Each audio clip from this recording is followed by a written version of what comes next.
जय माता दी दोस्तों, एक देवी गीत प्रस्तुत कर रही हूँ, सुनिएगा। अच्छा लगे तो मेरे वीडियो लाइक कीजिएगा, शेयर कीजिएगा और पहली बार चैनल पे है तो सब्सक्राइब भी कर दीजिएगा।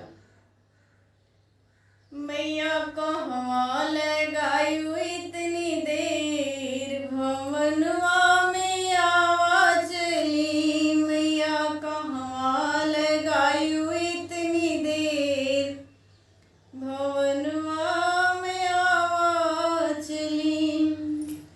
तोहरे बिना मैया मलिया न आवे, तोहरे बिना मैया मलिया न आवे। गजरा गुछते भई देर, भवनवा में आवाज ली।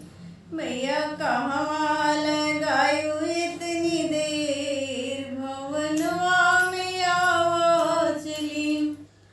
तोहरे बिना मैया महरा न आवे, तोहरे बिना मैया कहरा न आवे।